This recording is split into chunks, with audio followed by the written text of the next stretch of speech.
Let me now bring in my colleague Akshay Dongre for more on this from our newsroom. Hi Akshay, what can you tell us about more details in terms of what this deal really implies for India's overall armed might?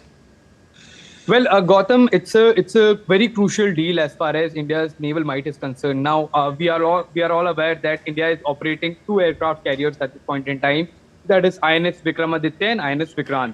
However, an aircraft carrier is of no good unless it's equipped with state-of-the-art aircraft, modern aircraft. And as of now, we are operating MiG-29Ks that were acquired from Russia to be operated on INS Vikramaditya. However, as the MiG-29s have served India for more than 2 decades now, slowly and gradually they're also moving towards their retirement age. And with new technology coming in, India had realized quite long back that it needs new fighter aircraft for its upcoming aircraft carrier. At that point in time, that was INS Vikrant, as well as the INS Vikramaditya.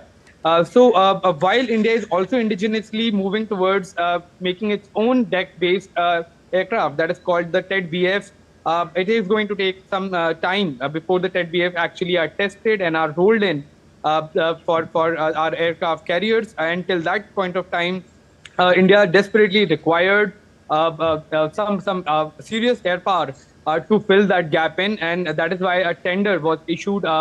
India started looking for aircraft. Multiple aircraft were offered by various countries, like F-18s were offered by the US. There were variants of Sukhois and MiGs that were being offered by Russia, and France was offering the Rafale M. So while India has already acquired the Rafales for its Indian Air Force after a long and tedious process of going through all the aircraft, it was easy for India to in fact zero in on an aircraft that can be used as a splendid fighter aircraft for its aircraft carriers. And that is how we are here today with two governments signing the deal for the Rafale M. And in the next few years, we'll be getting the Rafales, as this is a government-to-government deal. And the gap that was being seen for the foreseeable future before the TED-BF comes in, the Rafale are going to provide that serious firepower for the Indian aircraft carriers. Right. Now, this is a G2G deal, like the initial G2 deal was for acquiring the Rafales as well for the Indian Air Force. Now, this sort of stands out because otherwise there's a lot of focus on indigenization, self-reliance and defense, and India has also boosted its defense exports in the last 10 odd years. Now, how does one see this particular deal in that context, because it is a bit of an outlier?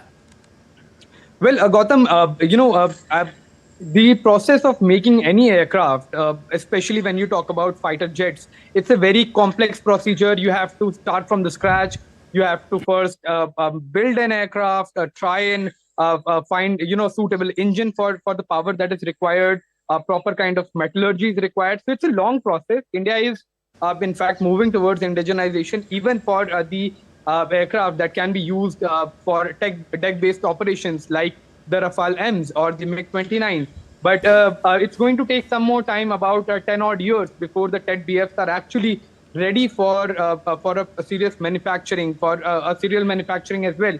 So till that time, Rafales are going to provide, or rather fill that vacuum that was felt by India. But it's not just that. In fact, Rafale also brings a lot of technology. So while the deal was signed between India and France, transfer of technology for various aspects of Rafale were also included. That means either the fuselages or other parts, various other parts are to be built in India.